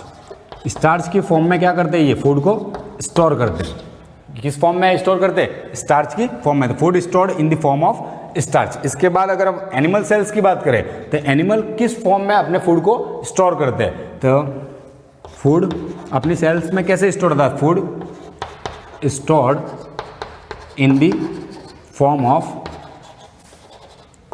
Glycogen, glycogen की फॉर्म में स्टोर्ड होता है, ये आपको पता होना चाहिए कि जो एनिमल सेल्स होती है उनके अंदर फूड किस फॉर्म में स्टोर होता है, ग्लाइकोजन की फॉर्म में, और आपके जो फूड प्लांट सेल की बात करें तो इसके अंदर किस फॉर्म में स्टोर होता है, स्टार्च की फॉर्म में स्टोर होता है। इसके बाद इसके अंदर अगर और देखें तो इसके अंदर प्लाज्माडेस्माटा प्रेजेंट होता है, किसके अंदर, प्लांट सेल के अंदर। ये प्लाज्माडेस्माटा क्या होता है ये भी हम आगे जब सेल ऑर्गेनल वगैरह की बात करेंगे, सेल वॉल, इनके बारे में डिटेल में पढ़ेंगे, तब आपको प्लाज्माडेस्माटा के बारे में भी बताया जाएगा। तो प्लाज्माडेस्माटा प्रेजेंट, और एनिमल सेल के अंदर प्लाज्माडेस्माटा क्या होती है, एब्सेंट होती है। इसके बाद इसकी बात करें यहाँ पे तो इसके अंदर सेंट्रोसोम प्रेजेंट होता है, मतलब एब्सेंट होता है, और एनिमल सेल के अंदर सेंट्रोसोम और सेंट्रियोल्स प्रेजेंट होते हैं। तो इसके अंदर क्या हो जाएगा, सेंट्रोसोम एब्सेंट, और इसके अंदर सेंट्रोसोम क्या होता है, प्रेजेंट होता है, या सेंट्रोसोम एंड सेंट्रियोल, जो सेंट्रियोल्स बनाते हैं आपको, जो स्पिंडल फाइबर बनाने के लिए हेल्प करते हैं, सेंट्रोसोम एंड सेंट्रियोल्स प्रेजेंट इसके अंदर प्रेजेंट होता है, जो सेल डिवीजन के अंदर हेल्प करते थे। आपको ये जनरल कैरेक्टरिस्टिक्स पता होने चाहिए प्लांट सेल और एनिमल सेल के बारे में, कि यूकैरियोटिक सेल जो होती है उसके अंदर होता है एक प्लांट सेल और एनिमल सेल, बाकी फंगल सेल भी यूकैरियोटिक होती है, प्रोटिस्ट भी यूकैरियोटिक होता है, लेकिन हम जनरल इनके कैरेक्टर हमेशा देखते भी है। तो इनके अंदर डिफरेंशिएशन जो होता है वो क्या है कि इनके अंदर जो सेल वॉल होती है वो किससे बनी होती है, सेलुलोज की। एनिमल मतलब सेल की बात करें जिनके अंदर सेल वॉल एब्सेंट होती है। इसके बाद इनके अंदर लार्ज सेंट्रल वैक्यूल प्रेजेंट होता है, किसके अंदर, प्लांट सेल के अंदर। जबकि एनिमल सेल की बात करें जिनके अंदर वैक्यूल क्या होता है, एब्सेंट होता है, और अगर प्रेजेंट भी है तो कैसा होगा, स्मॉल साइज होगा, मतलब जिसका कोई काम नहीं है, फंक्शन नहीं है अपनी बॉडी के अंदर। इसके बाद इनके अंदर फूड किस फॉर्म में स्टोर होता है, तो प्लांट के अंदर फूड जो होता है फोटोसिंथेसिस के बाद स्टार्च की फॉर्म में स्टोर होता है, जबकि एनिमल जो होते हैं फूड को गैन करते हैं। इसके बाद इनका जो फूड है वो मतलब किस फॉर्म में स्टोर होता है अपनी बॉडी के अंदर, ग्लाइकोजन की फॉर्म में स्टोर होता है। इसके बाद हम इसका यूटिलाइजेशन करते हैं, मतलब यूं नहीं खाना खाया ना हैंड टू हैंड एनर्जी मिलेगी,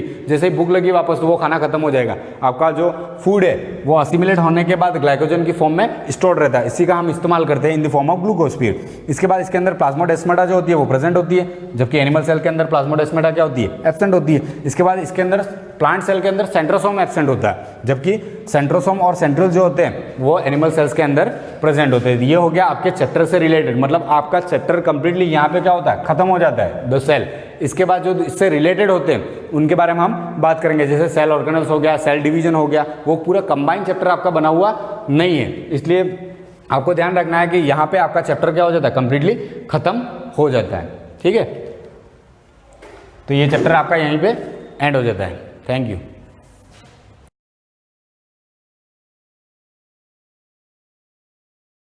good morning students, welcome to the class. Last जो हमारी क्लास थी उसमें हमने जितने भी एंगल्स होते हैं, एंगल मेजरमेंट की टेक्निक सीखी थी। फर्स्ट जो डिग्री में तो आप पहले से मेज़र करते थे, सेकंड इज़ रेडियन। अब डिग्री टू रेडियन कैसे कन्वर्ट होता है, रेडियन टू डिग्री, उसका फॉर्मूला पढ़ लिया था। अब उससे रिलेटेड कुछ एग्जांपल्स हैं वो हम सॉल्व करने वाले हैं। जैसे आपका फर्स्ट एग्जांपल है, वैसे तो नॉर्मल जो एंगल्स है, नॉर्मल जैसे 0, 30, 16 सबको तो आपको चेंज करना आना ही चाहिए। उसके बाद हम हायर पे जाते हैं। जैसे 0 की बात करते हैं, 0 को 0 डिग्री ही लिखा जाता है। और जैसे 0 के बाद जो आप 30 मेज़र करते हो तो 30 क्या होता है, 30 इज़ योर 30 इंटू रेडियन में कन्वर्ट करना है तो π/180। तो ये भी डिग्री होता है, ये भी डिग्री होता है, तो डिग्रीज कैंसिल हो जाता है और ओनली रेडियन वाली टर्म पाई वाली रहती है। तो यहाँ पे क्या बचना चाहिए, 3 6 18, तो π/6, तो 30 को आप π/6 लिख सकते हो। उसके बाद क्या मेज़र करते हो, 45 इंटू π/180, इसका आंसर आता है आपके पास π/4। रेडियंस है ये सारे।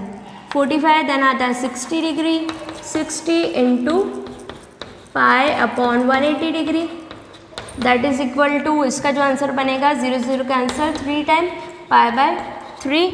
नेक्स्ट इज 90 डिग्री, 90 का बनता है आपका π/2। तो इस तरीके से 30 की जगह अगर आपको रेडियन में लेना है तो π/6, 45 π/4, 60 π/3 और 90 π/2। चाहे तो इसकी पूरी एक टेबल बना सकते हैं आप।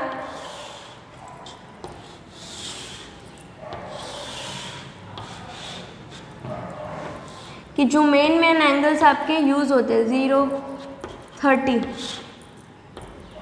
और वैसे रेडियन में अगर लिए जाते हैं तो 0 की बजाय क्या यूज़ करते हैं, यहाँ पर 0 की बजाय हम यूज़ कर लेते हैं 0 से वापस घूम करके यहाँ आए तो पहुँचे तो वहीं पर, तो इसको हम 2π लेकर के चलते हैं जो कि आपके 360 डिग्री का होता है। तो 0 को एक बार के लिए रहने दो, 30 को हम लिखते हैं 30 इज़ योर π/6, 45 इज़ π/4 और उसके बाद जो बनता है 60 is π/3। After this 90 is your π/2। इसके बाद भी अगर हम कंटिन्यू करते हैं तो नेक्स्ट इसका जो टेबल है वो नीचे बना देंगे। आप इसके आगे से ही उसको लिख सकते हैं। 90 के बाद में जो हम लेते हैं that is 120, then 150, after this 180, 270 and 360। तो 170 जो आपका 120 जो आपका रहता है उसको लिखते हैं 2π/3, 2π/3।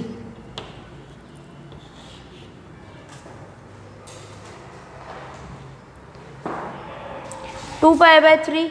150 का होता है 5π/6, 180 का होता है ओनली पाई और 270 होता है 3π/2 और 360 का होता है 2π। ये सारी चीज़ें आपको पता होनी चाहिए कि डिग्रीज़ को रेडियन में कहते हैं। एटलीस्ट 90 तक तो आपको पता होना ही चाहिए कि इन सारी डिग्रीज़ को रेडियन में क्या लिखते हैं।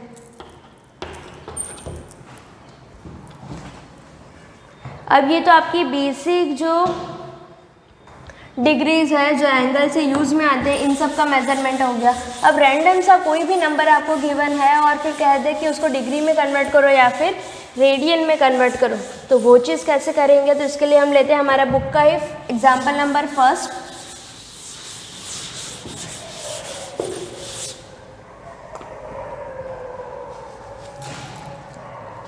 एग्जाम्पल नंबर 1 है आपका 50 डिग्री 30 मिनट को रेडियन में बदलिए।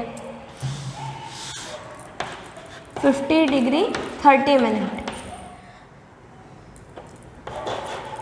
इसको आपको रेडियन में बदलना है।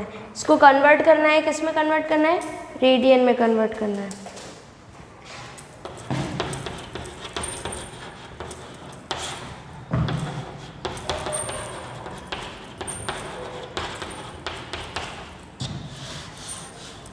convert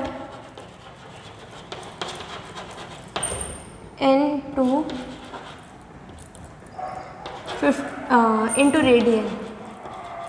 डिग्री में आपको नंबर गिवन है, आपको उसको रेडियन में कन्वर्ट करना है। तो रेडियन में कन्वर्ट करना है तो क्या तरीका रहता है, मैंने आपको पहले भी बताया है कि जिसमें भी कन्वर्ट करना है उस चीज़ को ऊपर रखेंगे। हमेशा 180 और पाई को हम साथ में लेते हैं, वेदर इट इज़ 180/पाई या फिर पाई/180 हो। तो अब इसको हमको कन्वर्ट करना है रेडियन में। तो सिंपल अगर होता ओनली 50 डिग्री तो यहाँ पर तो हम ज़्यादा कुछ भी नहीं करना रहता, किस में कन्वर्ट करना है, रेडियन में। तो पाई/180 से मल्टीप्लाई करते देन सॉल्व करते तो हमारे पास इसका आंसर आ जाता। अब यहाँ पर क्या है, साथ में 30 मिनट भी है। मैंने आपको बताया था कि जो डिग्रीज़ है आपका, जो 1 डिग्री है वो कितने मिनट से मिलकर के बना है, 60 मिनट से मिलकर के बना है। और जो 1 मिनट है आपका वो मिलकर के बना है 60 सेकेंड से। तो मिनट्स के लिए हम सिंगल डैश लगाते हैं, जैसे 30 मिनट लिखा है तो सिंगल आएगा मिनट के लिए, और सेकंड के लिए, सेकंड उससे भी ज़्यादा छोटा है, जैसे मान लीजिए 4 सेकंड, तो उसके लिए डबल डैश यूज़ करते हैं। मिनट के लिए सिंगल डैश और सेकंड के लिए डबल डैश यूज़ करेंगे। अब तो सबसे पहले इसको एक नंबर बनाना पड़ेगा। यहाँ पर 2 नंबर्स है तो उन दोनों को रेडियन में, इस पूरे के पूरे को रेडियन में कन्वर्ट करना है। तो मेक श्योर कि ये जो मिनट में लिखा हुआ है इसको भी हम डिग्री में लिख पाएँ। तो इसको डिग्री में कन्वर्ट करना रहेगा। कैसे करेंगे कन्वर्ट? 50 डिग्री है, कोई प्रॉब्लम नहीं है, प्लस 30 मिनट है। ठीक है जी, यहाँ पे लिख दिया 30 मिनट। नाउ अब क्या करेंगे? 30 मिनट, 1 मिनट में कितने डिग्रीज, हम इसको डिग्री में लिखना चाह रहे हैं। इसको भी ये कुछ ऐसा ही है कि आपके सामने लिखा है 1 kg 500 ग्राम। अब आपको इस पूरे को केजी में लिखना है कि ग्राम मुझे नज़र नहीं आना चाहिए इसमें, तो आप यहाँ पर 1 kg में ऐड करोगे 500 ग्राम, और ग्राम को आप क्या लिख सकते हो? 1/1000 किलो, ये लिखोगे। और इसको तो ऐसा करने पर आ जाएगा 0.5, तो 1.5 kg आप इसको लिख लेते हैं। तो यही चीज़ यहाँ पर भी करनी है। 30 मिनट है, इसको पूरे को हमको डिग्री में लिखना है 30 मिनट। तो अब मिनट की जगह हम क्या लिख सकते हैं? सिंस वी नो दैट, क्या चीज़ पता है मिनट और डिग्री के रिलेशन में हमको? 60 minute is equal to 1 degree. हमको क्या चाहिए? 1 मिनट की वैल्यू, तो 1 minute is equal to 1/60 degree.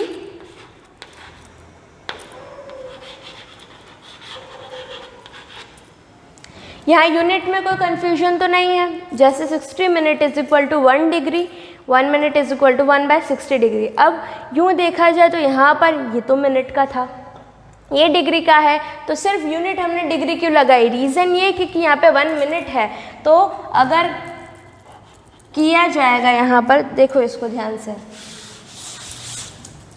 60 minute is equal to 1 degree, then 1 minute is equal to 1/, ऐसे तो ज़्यादा उलझना नहीं, 1 मिनट इज इक्वल टू क्या होना चाहिए? 1/60 डिग्री। तो यही वाला लगा लो। और नहीं तो अगर विद यूनिट लिखते हो तो ये 60 मिनट, इसका डिग्री और इसका मिनट इंटू 1 मिनट करेंगे तो मिनट से मिनट कैंसिल और ओनली डिग्री वहाँ पर रह जाता है। बट आपको इसमें कंफ्यूज नहीं होना है। इफ़ इस साइड में हमने मिनट रखा है तो this side would be degree. तो 1 minute is equal to 1/60 degree. तो अब इसको कन्वर्ट करो, 50 degree plus 30 minute, clear? Now 50 degree plus 30, 1 minute को हम क्या लिख सकते हैं? 1/60 डिग्री चाहिए हमको यही, देन 1/60 डिग्री, तो दिस इज 60, पूरे पर आप डिग्री लगा सकते हो। देन सॉल्व करो इसको, 50 डिग्री प्लस ये क्या हो जाएगा? 1/2 डिग्री।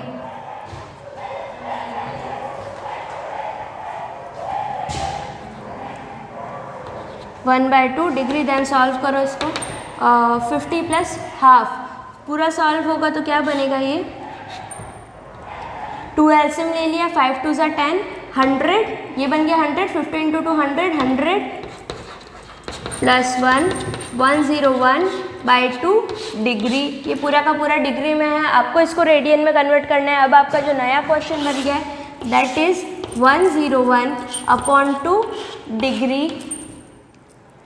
ये तो पूरा ब्रैकेट नहीं भी बना तो भी चलेगा, डिग्री इनटू, अब इसको रेडियन में कन्वर्ट करना है। To convert this into radian, π/180 का मल्टीप्लाई करेंगे। अब क्वेश्चन ये बन गया है, अब इसको सॉल्व करेंगे। जो भी आपका आंसर बन रहा है वो लिख सकते हैं 101 अपॉन, ये कितना हो जाएगा 18 2 ज़ा 360 डिग्री। अगर और ज़्यादा सॉल्व हो रहा है तो सॉल्व इट, अदरवाइज ये जो आपका आया है वही आपका फाइनल आंसर रहेगा। तो ये आपका रेडियन में। तो ये जो आपको क्वेश्चन गिवन है, मेक श्योर कि अगर उसमें मिनट्स और सेकंड भी दे रखे तो ओवरऑल उसको आप डिग्रीज में लिखो फिर कन्वर्ट करो। ये तो हो गया डिग्री टू रेडियन का।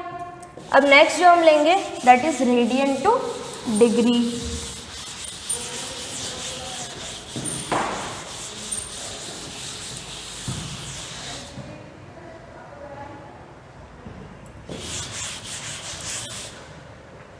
नेक्स्ट जो है that is radian to degree. अब रेडियन टू डिग्री का एक एग्जांपल लेते हैं, जैसे 6 रेडियन को डिग्री में कन्वर्ट करो।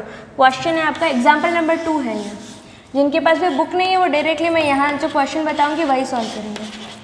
एग्जाम्पल नंबर 2, 6 रेडियन को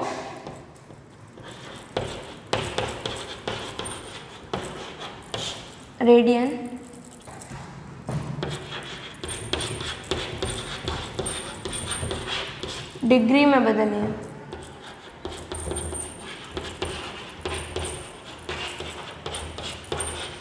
कन्वर्ट 6 रेडियन into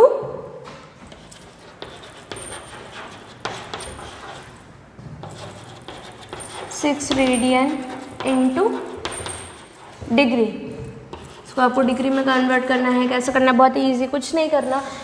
मैंने ये बात पहले भी कही थी कि ऐसा ज़रूरी नहीं कि जो रेडियंस में आपको नंबर्स दे रखे हैं उसमें पाई हो ही हो, क्योंकि 1 रेडियन, 2 रेडियन, 6 रेडियंस ये नंबर्स भी होते हैं। क्योंकि आपका 1 रेडियन में लगभग मैंने बताया था आपको 57 डिग्री के आसपास, अप्रोक्स 57 डिग्री मिल करके एक 1 रेडियन बनाते हैं। अब 6 रेडियन का मतलब कितने डिग्री होता है ये देखते हैं। तो इस 6 रेडियन को हमको कन्वर्ट करना है। इस 6 रेडियन लिखा है, ठीक है। 6 रेडियन 1 रेडियन, ठीक है। 6 रेडियन को डिग्री में कन्वर्ट करना है। रेडियन का मतलब होता है, अगर नहीं याद रहता है तो एक चीज़ ये भी देख सकते हैं, जैसे ये डिग्री के लिए और ये रेडियन के लिए। डिग्री के लिए जो हम मेज़रमेंट लेते हैं, दोनों में से कुछ भी ले सकते हैं। जैसे अगर इस तरफ हम 180 ले रहे हैं, डिग्री का मेज़रमेंट 180, तो 180 को रेडियन में क्या कहते हैं? पाई। तो जब भी जो चाहिए यहाँ से ले सकते हैं। जैसे रेडियन चाहिए तो radian is equal to pi upon 180 degree. तो जो भी आंसर आएगा डिग्री में आएगा। तो वैसे ही इस रेडियन की जगह मैं लिख सकती हूँ पाई अपॉन 180 डिग्री रेडियन। तो पाई अपॉन 180 डिग्री। क्लियर? ये पूरा जो आएगा आपका डिग्री में ही आएगा। यहाँ से जो चाहिए वो ले सकते हैं। डिग्री इज इक्वल टू 180 उधर चला जाएगा तो 180 अपॉन पाई रेडियन। तो इस रेडियन की जगह आ गया पाई अपॉन 180 का मल्टीप्लाई करेंगे, सॉल्व करेंगे इसको, तो क्या बनेगा? That is one more thing. Answer क्या चाहिए हमको? रेडियन को डिग्री में कन्वर्ट करना है। मतलब मेक श्योर कि वो एक नंबर हो, कोई इंटीजर हो, क्योंकि ये जो आपका आएगा 6 इंटू पाई अपॉन 180, अगर पाई कंटिन्यू किया दैट मीन्स ये पूरा आंसर नहीं है। डिग्रीज में जब भी हम कहते हैं तो वैसे 1 degree, 2 degree, 5 degree, 5.2 degree, anything, लेकिन वहाँ पर पाई नहीं कहते, वो रेडियंस में यूज़ करते हैं। तो इसलिए यहाँ पे वैल्यू पुट करना पड़ेगा इसका। पाई का वैल्यू पुट करके 22 अपॉन 7। सॉरी, यहाँ कुछ मिस्टेक हुई है। रेडियन है ना, रेडियन में कन्वर्ट करने के लिए हमको तो डिग्री में कन्वर्ट करना था, तो यहाँ पर हमको क्या चाहिए? डिग्री चाहिए। तो d इज इक्वल टू 180 यहाँ जाएगा, 180 upon pi into radian. Degree में कन्वर्ट करने के लिए 180 अपॉन पाई मल्टीप्लाई विद जो भी रेडियन गिवन है। तो किस में कन्वर्ट करना है हमको? डिग्री में।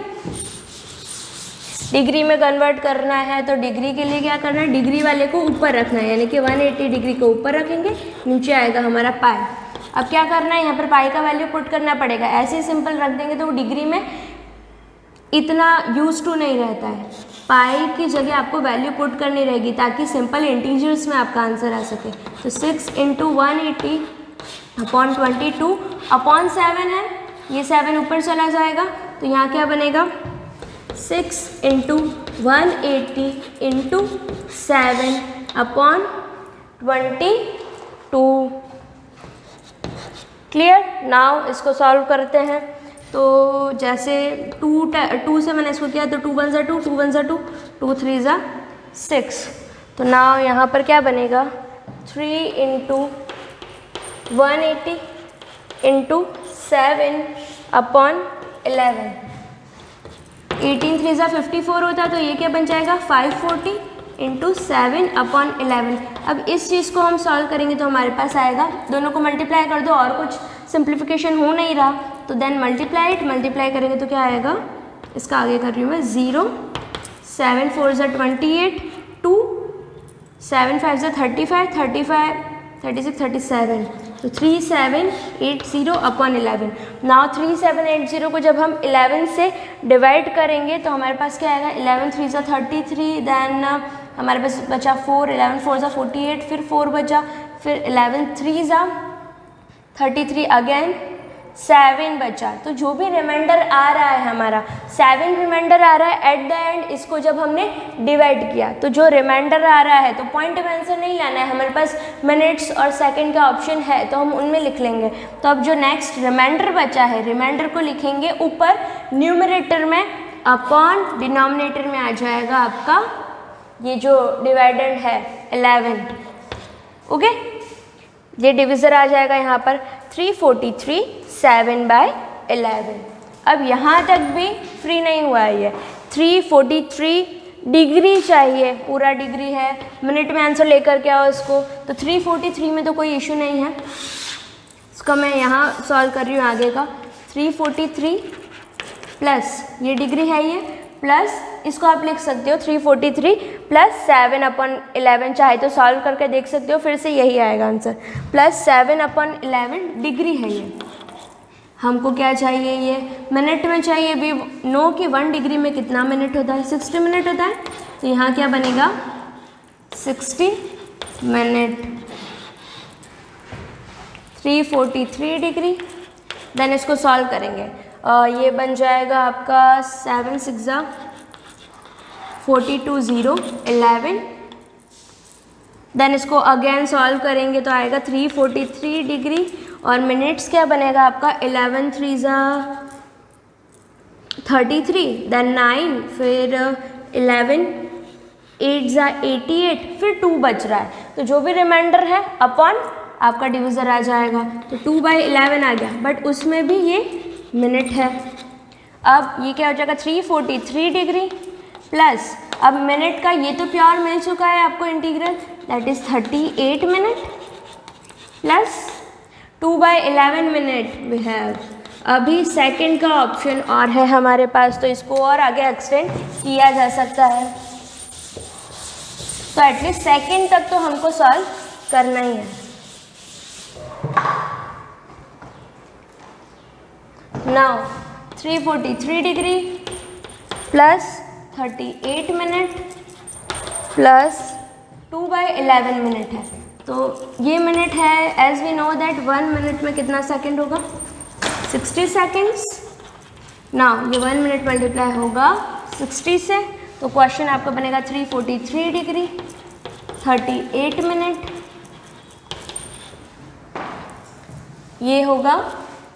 इसको और सॉल्व करोगे तो आपका लगभग ये आएगा 10 6 2 ज़ा 12 120 अपॉन 11, तो इसका आंसर आएगा 11 1 ज़ा 11, देन पॉइंट और लगेगा 11 9 ज़ा 0 टाइम जाएगा, एंड 10.9 कुछ आएगा, 10.9 सेकेंड्स। 343 degree plus 38 minute,